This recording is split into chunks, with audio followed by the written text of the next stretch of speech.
This stretching workout is called the full body supple leopard workout. It's based off the exercises used out of Become a Supple Leopard by Dr. Kelly Starrett. I'm demonstrating one exercise for each archetype.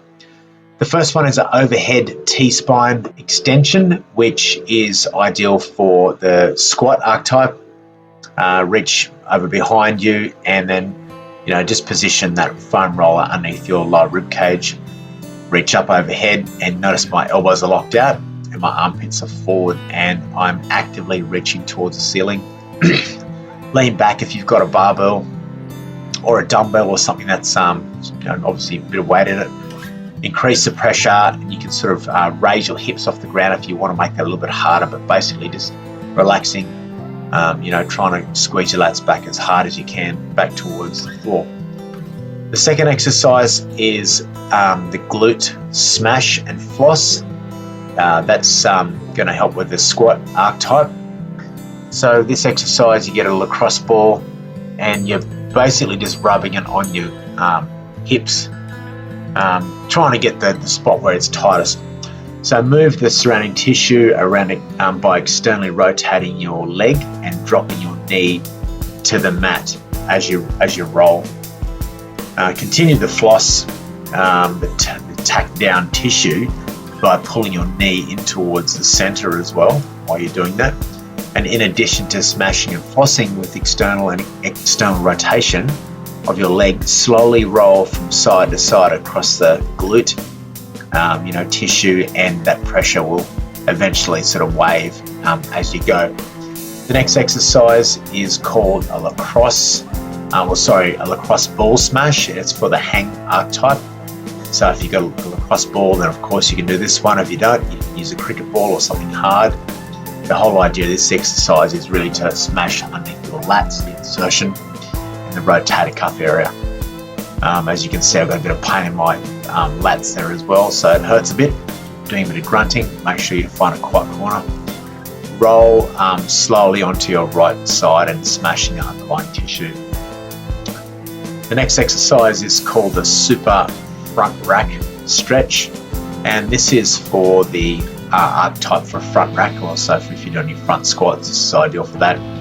So, hook your wrist through the band and then sort of turn your hand upwards and then externally rotate your shoulder. As you do, step through, rotating your body underneath, and the band as if you're setting up for a judo throw. So keep palm up, move your shoulder underneath, squeeze your right glute, keep the abs turned on to avoid breaking into overextension. Just keep that position and then really fight against letting that band pull your arm back too far. And of course you do the same thing as you do one side on the other. The next exercise is going to be a shoulder rotator smash and floss. This is another really good one, especially for front positions as well as squat positions. You're working on loosening up the shoulders.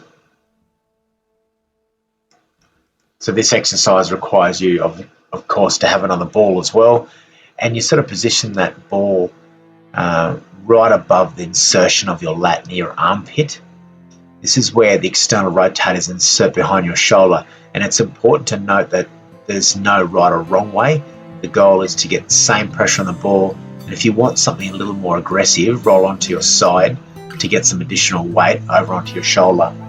Move that in and out, sort of rotate down towards your hand, down towards the ground. Call it like a 90 degrees position, internal, external rotation. From here you can continue to move your hand backwards and forwards as well, and that's a really good exercise for any sort of thing to loosen up around the shoulder joints, the armpits, and get a lot of soft tissue recovery work happening.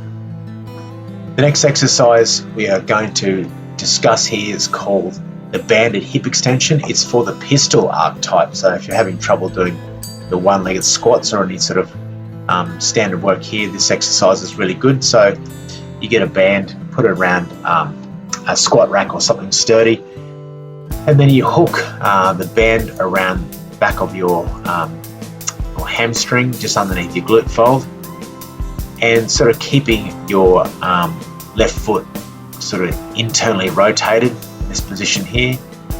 sort of squeeze your left glute and keep your belly tight. Really try and sort of keep yourself nice and active in that stretch. So with the band distracting your femur into your front of your hip socket, slowly shift your weight forward over the grounded knee. Notice that I move my entire body rather than thrust my hips forward, especially when I want to add a little bit more weight. So for ultimate results, you can even hook your rear foot around a weight so you can bias internally rotation around your hip, which is the stable position for your hip as well. So you can mess around with that one. You'll find that's a really good stretch. It distracts that femur around the hip joint. The next exercise is called a couch stretch, and this is great for a lunge archetype. So really, if you're working any lunges and you want some more range of motion, this is a great exercise for distracting that particular area. So find a bench, or if you're in a living room, you can use a couch. Start on all fours, and then back your feet up to the side of a box or a couch or a bench. Slide your left leg back, or in this case I put my right leg back. Drive your knee up into the corner position and get that nice full position that I've already got there now. You lean back into that, and sort of after hanging that previous position for a minute or two, you can lift your torso. And if you find it difficult to support your weight or your upper body from the upright position a chair in front of you if you want that extra support, and then try and push your hips nice and forward so you're getting a good stretch from the top of your hip flexors. This last stretch is called the sink mobilization, and this is a really good stretch for any sort of press work you do, overhead press work you do, or bench press. So grip the barbell with your palms, and then of course lean into that and sink into that. Try and keep your elbows as close as possible as you can to the back. As you sink down to that stretch, you'll really feel that through your shoulders. Still leaning forward. Increase the tension by dropping your elevation. The goal is here to position your hands on the same horizontal plane as your shoulders without having to compensate at all. So that's the full body supple leopard routine. I trust you enjoy it. Do at least a minute on each stretch for each limb, and that'll be a great full body supple leopard workout.